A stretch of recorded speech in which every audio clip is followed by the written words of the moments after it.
A recent reply to a Democratic Alliance parliamentary question has revealed that the South African taxpayer has spent 308 million rand paying the salaries of 229 doctors and 65 engineers from Cuba.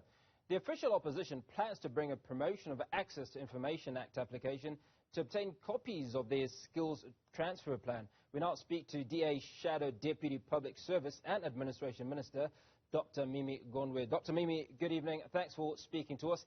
308 million rand rather seems quite a hefty sum. Is that your point of departure with the current process? Good evening, Hugo, and good evening to your viewers and your listeners. Yes, definitely.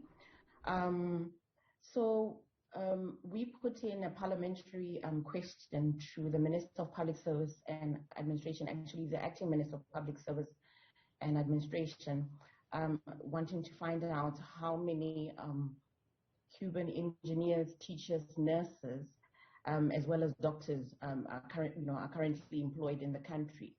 And the response we got is that there are no teachers and nurses, but then you've got 65 engineers and 229 doctors that are employed in the country.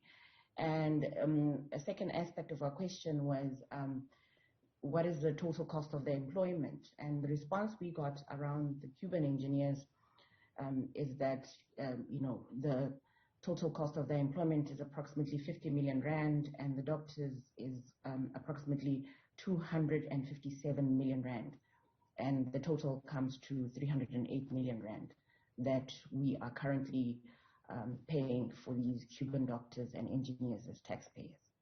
Now, obviously, in your application for the Promotion of Access to Information Act, there is something that you're not happy with.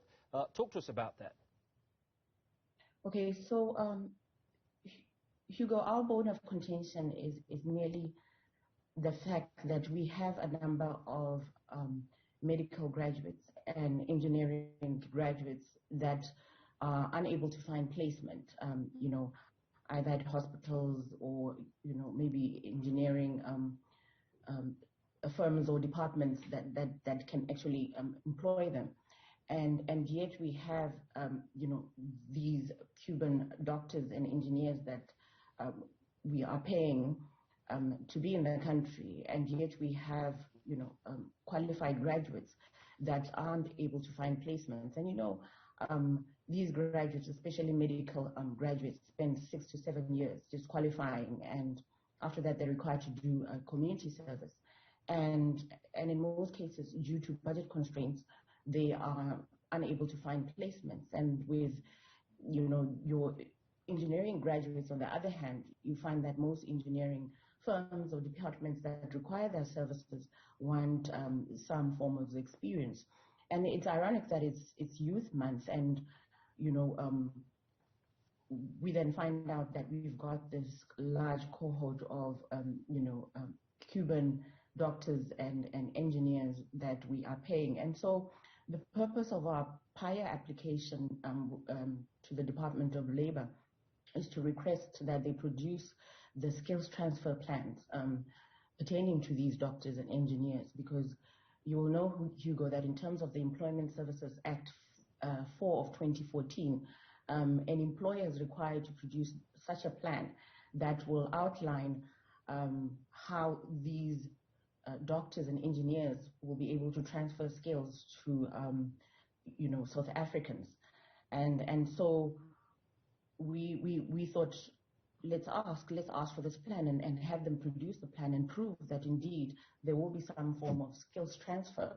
And what we've done as well is, I serve on the Public Service and Administration Portfolio Committee, so my interest is from a public service and administration angle, is that I've put in follow-up questions to the Minister of Public Service and Administration, the Acting Minister of Public Service and Administration, that is Minister Nesi, requiring details around their employment. So the follow-up questions include, amongst others, where exactly are these doctors placed, employed, or assigned to in the country, and when were they placed? And I want to also determine what kind of contracts they have concluded with the various departments that they are assigned or employed in.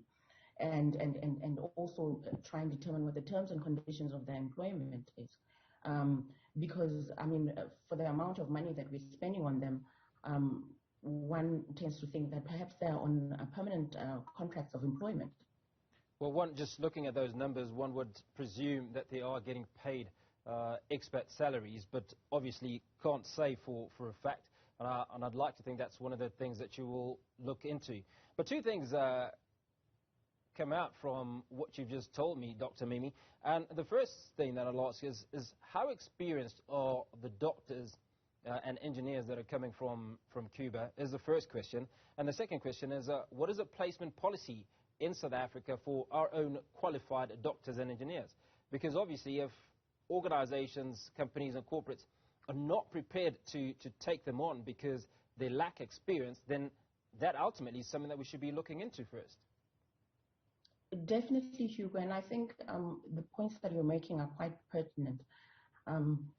And that's why we asked for the skills transfer plans, because from those plans we're, hoping that we'll be able to get an idea of what kind of expertise, what kind of skills, they've brought into the country, and they'll be transferring to South Africans and permanent residents, and the second aspect of what you touch on around our placement policy, that's very important, because as I indicated when in my introductory remarks, Hugo, we are in Youth Month, and recently Stats SA has revealed that,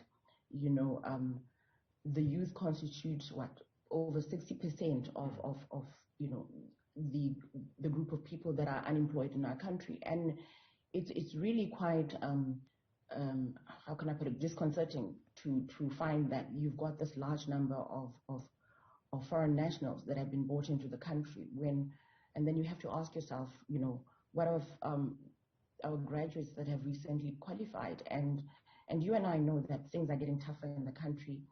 Just looking for a job costs a lot, and a lot of young people have indicated that just going out there and looking for a job, and some of them are qualified graduates, is quite cumbersome.